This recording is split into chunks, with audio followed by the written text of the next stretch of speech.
What's going on, guys? I'm Chris, and this is Regular Guy Training. So today we're going to talk about shot timers, and we're going to talk a lot about. We're going to talk really a lot of details that revolve around this because, as you guys know, there's a lot of nonsense that floats about the internet and that kind of thing, and we're going to address a lot of these as we go, right?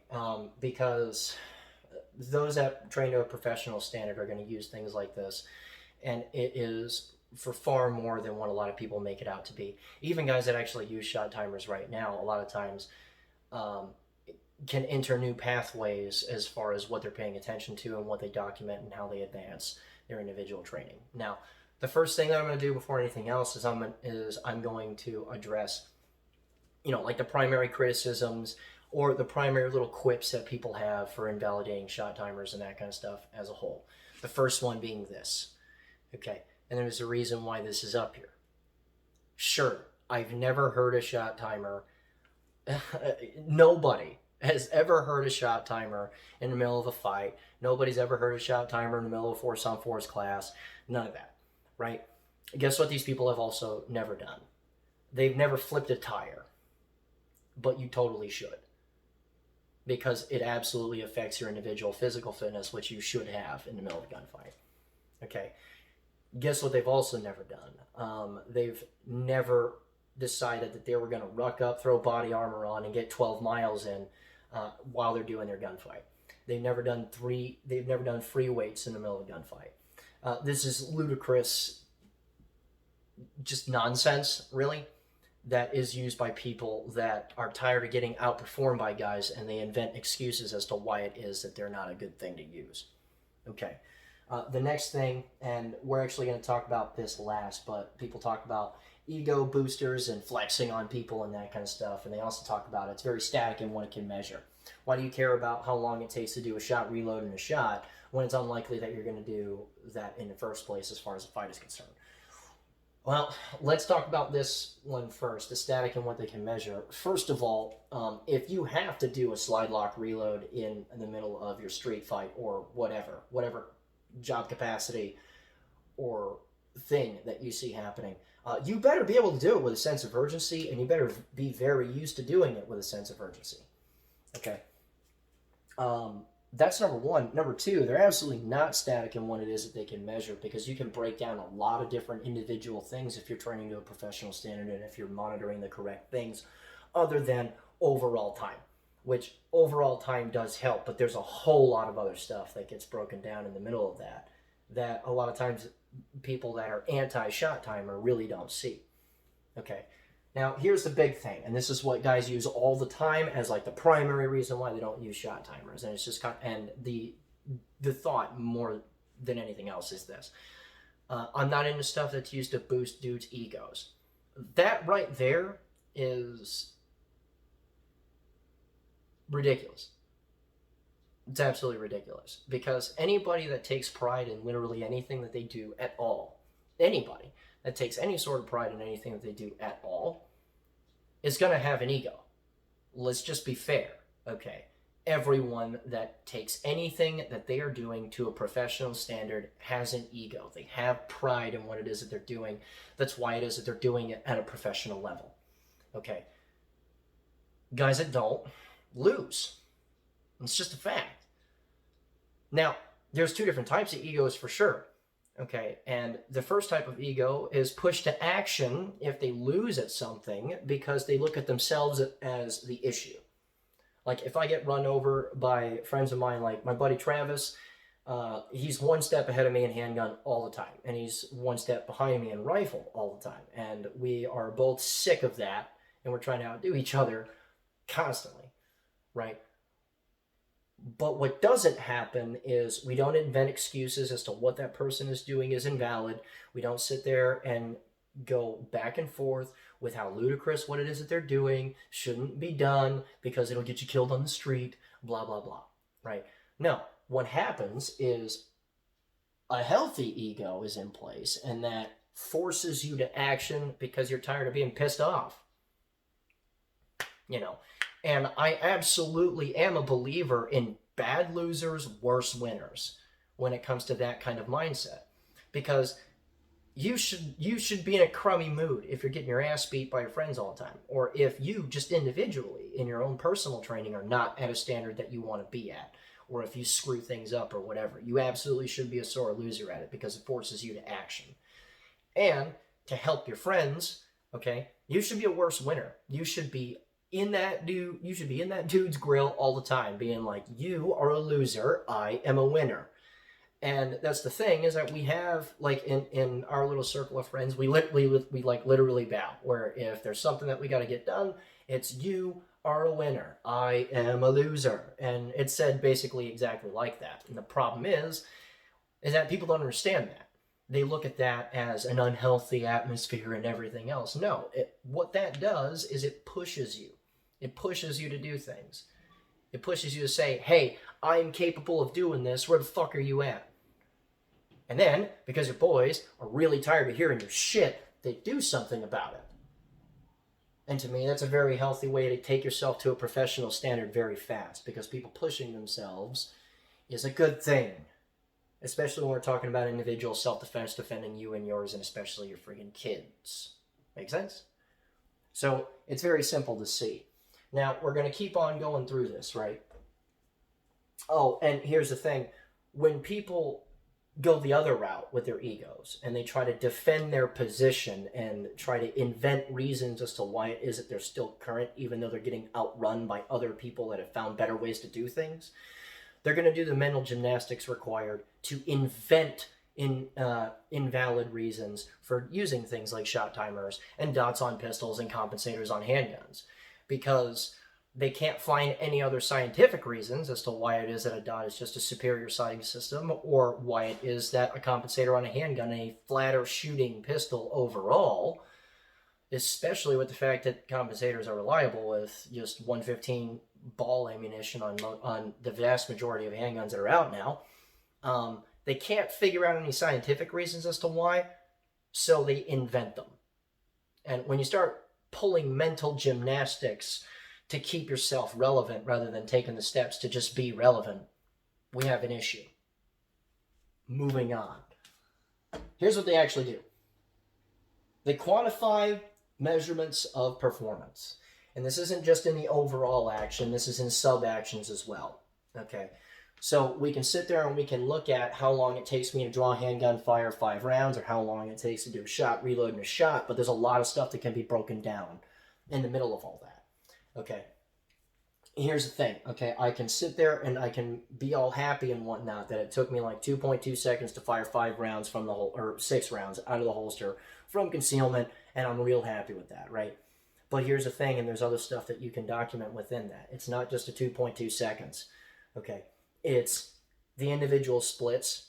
Okay, where it is that you're good on your rhythm or your cadence, because developing a good cadence is a great way to get yourself established as far as how fast or slow that you want to go based on how close or far away your target area is. And the thing about that is we can sit there and figure out where the deficiencies are. We can sit there and figure out where we came out of rhythm, where stuff started to come apart, and if we recovered in the middle of all that by simply looking at the individual splits and how long they take. It isn't just about going faster.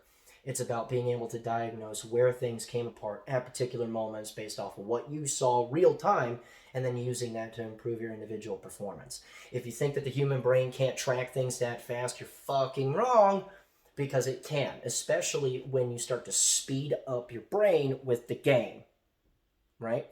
And this isn't just like trophy hunting or competition or anything else. Anything brought to a professional level is faster. Okay. Anything. Okay. The difference between, for instance, high school sports, college sports, and professional sports is speed. Okay. Because, for instance, as far as football goes, everybody's non-compliant. You're dealing with people that are trying to beat you into the dirt. But as you go, your brain, as far as how you process things, needs to speed up with how much faster everything else is going, because as you start to move up levels, people start getting significantly more talented as things go. The same mentality translates to how it is that we develop our individual skills when we're trying to pay attention to not just how fast we can draw and shoot and reload guns and everything else, but our individual processing speeds as far as how we solve problems and how we can apply our known skill set to individual situations. And we'll talk a little bit more about that here in a second. So when we establish personal standards, what this really means more than anything else is I know now where I live based on a bunch of different documented reps. I know where I want to be. I know where unacceptable is on either end of that spectrum. And if you have a good scoring and hit system, okay, this dramatically increases how difficult everything is. And you should be constantly seeking more difficult things because it will force you to change in order to fix those issues.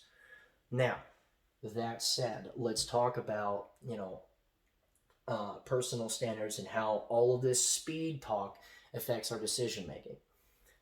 Just as a for instance, right? I'm going to go over something that was in a class, and then I'm going to go over other stuff that I've experienced individually and that kind of stuff before. So, a few classes that I was teaching ago, there's a particular drill that we're doing where when you start, you're at 25 yards, you got to draw your handgun from whatever holster you've got it in, and you have to fire 10 rounds at a target at 25, at 25 yards. You're going to fire 10 rounds in 8 seconds, right? Now, I know where I live on this, right? If I'm just able to come out the holster, there's no problems. I fire 10 rounds. It should be somewhere around 5.4 seconds to get all 10 of those rounds out. Now, in those 5.4 seconds, more than anything else, I know where I live relatively on that, and I have a hit standard for that. So if I try to step on the gas and my hits fall apart, I know where I got to throttle back. Right?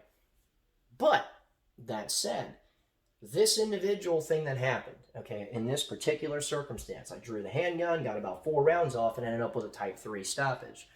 I had a reflexive moment where the first thing that I did was I went to tap and rack the pistol, but I immediately noticed that the thing didn't actually cycle. It just did that ka-chack thing that all handguns do when they're in a type 3 stoppage.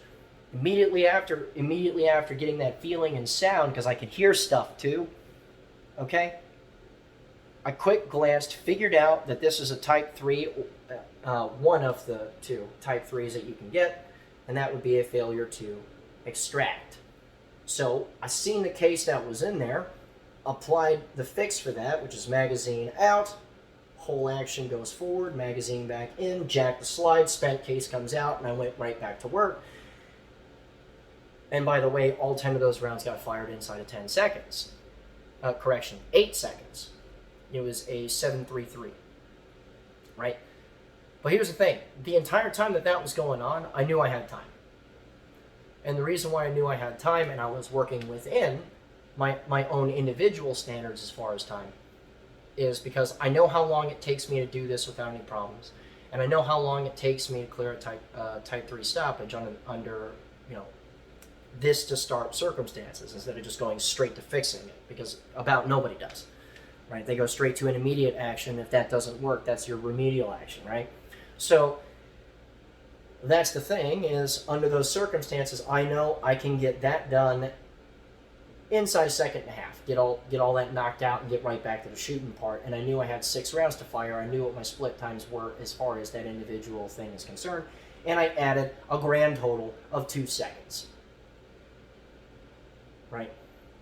So the thing is that as I'm sitting here going through this, it's affecting my decision making because I know based off of my circumstances whether or not I've got the time to do this perfect.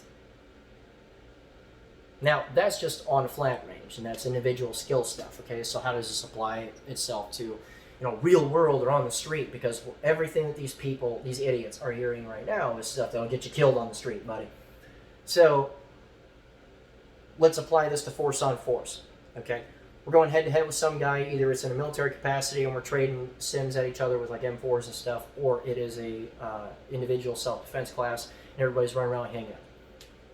Okay, here's the thing. If I'm in fight mode, guns out, I'm getting ready to trade bullets with somebody, okay?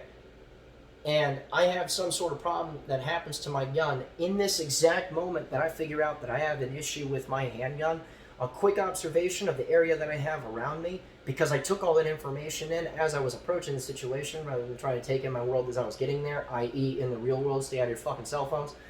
But here's the thing, we get up there, and as I realize, oh shit, I have some sort of problem with the handgun. It's either unloaded or I had a stoppage or fucking whatever, right? Based off of where I am, how far away he is, and how much shit is between us as far as just either A, hard cover, 2, visibility between point A and point B, I know, based off of my individual skill sets, what I need to do next. Because if the gun just needs to be reloaded, I know round about how long that takes. Okay, if I'm coming out of a sidecar, okay, an appendix sidecar holster, and the gun's in slide lock and everything else, from here to loaded gun and a shot, okay, that normally takes me just inside of 2 seconds to take care of, right? And that also is included with a shot. So just a simple act of dropping the slide takes a little bit shorter. Point is, though, is I know I've got just about inside of 2 seconds to take care of this. And because I've done it so much, I can tell roundabout what 2 seconds more or less feels like, right? If I've got enough shit from me to that guy and enough distance, I'm just going to pop back into what it is that I'm trying to hide behind in the first place, get the gun reloaded, and then pop out and go back to work, or pie out someplace else, or whatever. If I don't have those conditions met, I'm not going to reload my gun here. I'm going to fuck off, try to reload the gun on the move if I can, or I'm going to fuck off, slide in second base where I've got probably more cover or at least more concealment, and try to get the gun reloaded the fuck over there, because I know more or less how much time I've got. And if it's inside of that time frame, your brain just nope rooms that and handles it someplace else. Okay? This isn't just about shot timer things and looking at your boys and talking a bunch of shit. It absolutely affects your decision making down the road, because you know more or less where your skills are at if you're approaching this in a professional manner. And that's just one example. Okay? All of these little things broken down because of a little $100 piece of equipment. In addition to this, it also helps you out with your reaction times, because something else that I individually work on is how long it takes me to simply get the gun out and on target. Not just the shot, because sometimes the gun comes out and the need for the shot goes away.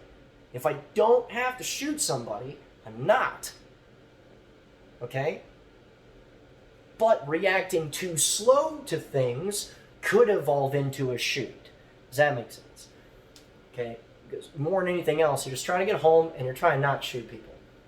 You're really not. So, here's the deal. Okay? It takes, for a shot timer, which you can use as a threat indicator, 1/3 of a second from start to end of the beat. And what I tell people all the time is that they are waiting entirely too long to react to that. A lot of times you see a reaction something around about 0.5, 0.7, and then they're wondering why their overall action time takes so long.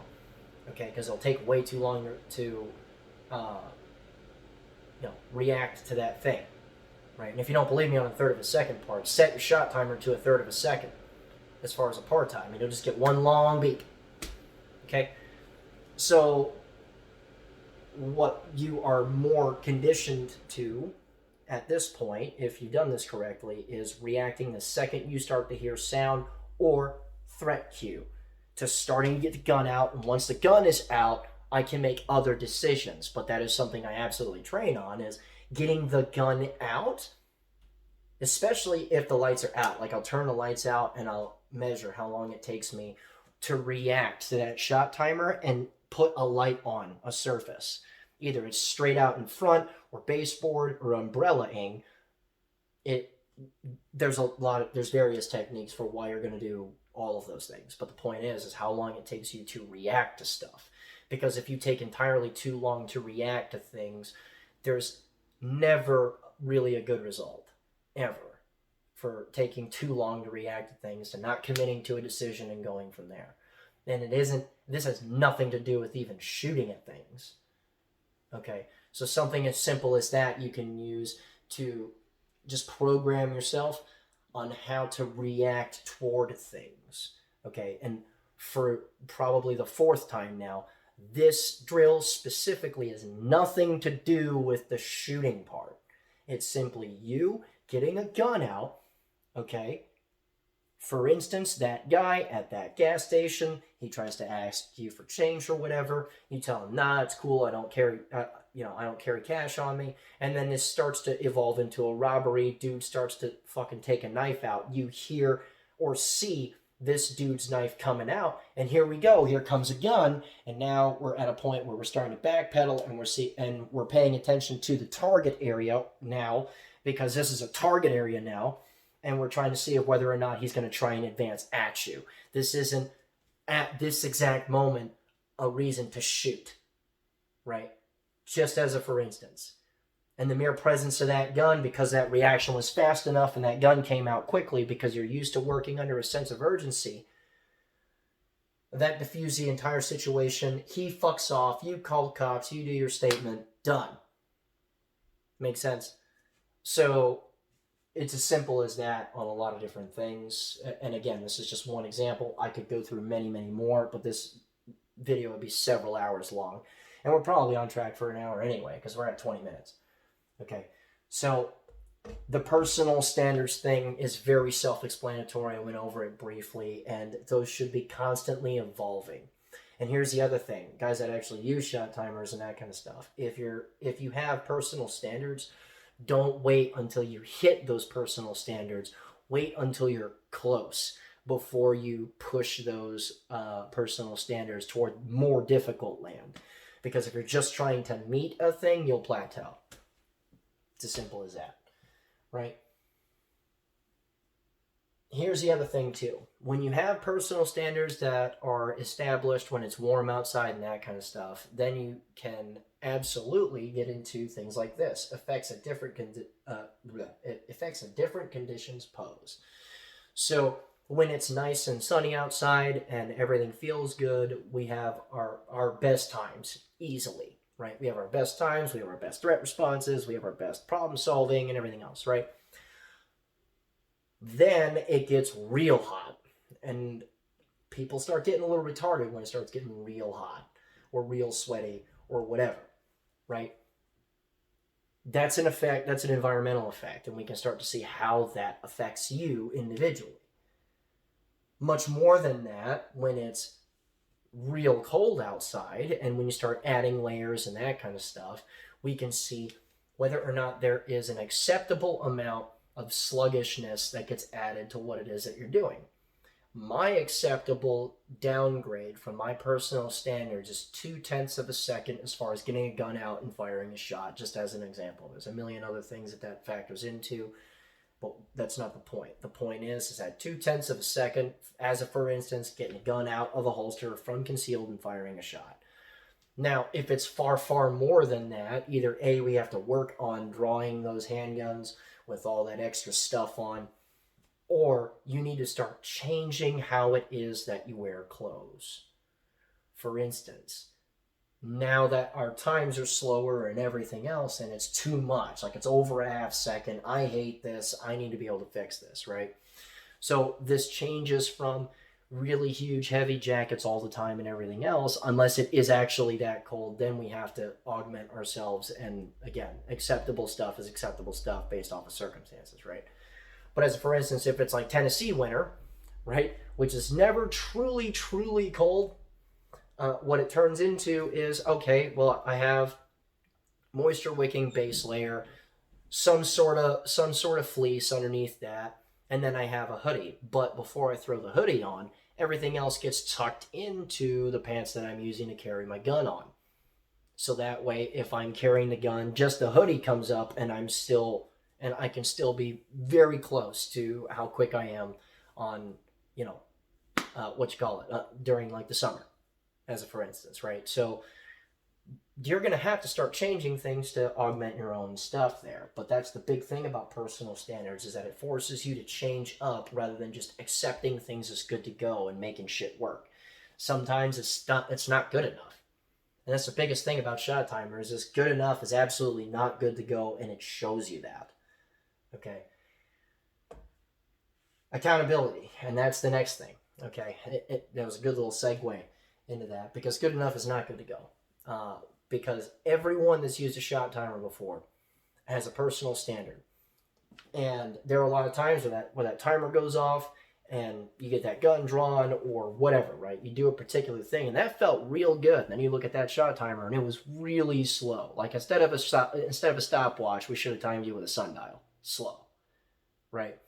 So as far as that's concerned, it forces you to be accountable for whether or not you're just throwing things into cruise control. Okay, it forces you to be purposeful with what it is that you're doing on a regular basis, and that is important to everything that we're doing. Okay, because here's it. Before I move on to something else, actually adding in forced sense of urgency when it comes to individual self-defense, especially, or guys that are suited and booted going into third world countries and that kind of stuff, being Ninja Force 5.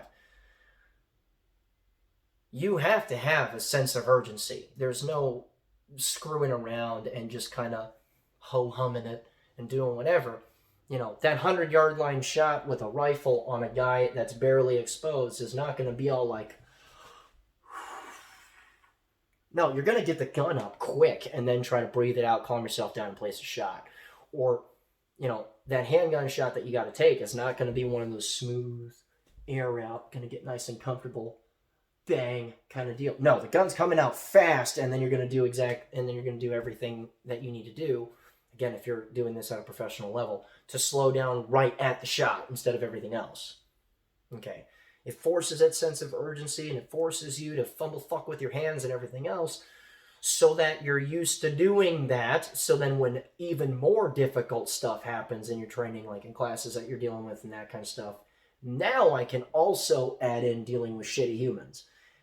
Instead of teaching a sense of urgency and dealing with shitty humans, doing both of those at the same time is significantly more difficult. Okay. And all that ropes itself back to accountability. You have to have that. You have to have accountability for your skills, how you are developing, where those individual rounds go, all of that. You have to be accountable for all this stuff that you're doing, because at the end of the day, you are. Every round you fire, you're accountable for. Okay? So we need to be able to pay attention to everything that it is that we're doing, and we have to be able to break it down into those tiny parts if you want to actually be good at this. Okay. Big thing. It gives you the ability to actually know if you're improving. There really is a difference between a quick run that got hits, that felt sloppy as hell, and a smooth run that was just slow. And that's a big thing. A lot of people say slow is smooth, smooth is fast. That's false. Slow is in fact slow. Okay, it can look good, and you might be perfect with your hits and that kind of stuff, but it is in fact just slow. Here's the thing about just being slow. If you are too slow, you're too slow. Now, it looks real good and that kind of stuff, and you can get your hit and everything else, but you have to be training hard enough to miss things. Because when you finally start getting good at that, when you finally start bringing everything together, when you finally start paying attention to all the little things that make you actually faster and actually smoother and actually getting those hits, and the little tiny places that you need to tap the brakes or control your throttle and that kind of stuff, those little things all stack up to somebody that is actually smooth and actually fast. And that's where we want to be. Because actually fast includes hits and stuff. You're not fast if you're missing things. Okay, you're only fast if you're getting good hits too. Okay, because if you're fast and missing things, you're still bad. And if you're slow and hitting things, you're still bad. You have to put them together. You have to be fast and accurate to be good at this. And that's what professionals do. You don't take good enough on either side. Moving on to... this helps you vet people. Okay. To me, if somebody is not pushing individual standards, if somebody is not pushing process, okay, the process, and that's a big thing about shot timers, is that it gets you obsessed with process, because when you get obsessed with process, your product improves, right? Because when you start working on all those little tiny things that you got to hem up and tighten up and make a little bit faster and a little bit faster, overall the whole product improves, because now we're starting to get good hits, now we're starting to look smoother, now we're starting to be real quick, right? So guys that don't advocate for stuff like this, it's a really good way to vet them. And here's the thing, if you've done enough shooting under shot timers, and if you've actually pushed yourself that hard, and if you spent the thousands of hours and rounds on actually developing yourself in a professional manner, when people sit here and talk with all of this bravado and all of this excuse making as to why it is that you shouldn't be monitoring your individual performance at things that are measurable, and then going out and learn fighting techniques from people at schools, because they are two separate things that you want to bring together, okay? And that is your technical training, which would be this stuff, the fast stuff, the processing skills, split times, all that. And then you match it up with good decision making or tactical stuff. Okay, we have to bring both of those together. And if someone is preaching one, not both, that to me is, it's donezo. Okay, as far as who I individually would choose to teach me things. Now, I used to not believe any of this. I used to personally believe that, you know what, shot timers are gay, blah, blah, blah. But over time, I got tired of getting my ass beat by guys that constantly do and make good decisions when they get thrown into scenarios like force on force and that kind of stuff.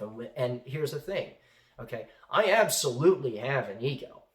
But every single time I underperform, that ego forces me to do things. And when it forces you to do things, instead of making excuses, you stop saying shit like this. Now, if you guys want to come out and train with us, you absolutely can. If you want to support us through Patreon and that kind of stuff, it's very much supported, especially with everything happening. You guys have just been the best. If you want to check us out on Facebook, that's great. As far as our course material and that kind of stuff goes, you know, we're still going to Michigan, we're still going to Pennsylvania, we're still doing our vehicle class, and I'm getting ready to add more classes to the schedule very soon. So, with that said, remember guys, a regular guy's firearm is the last defense against tyranny. Be easy.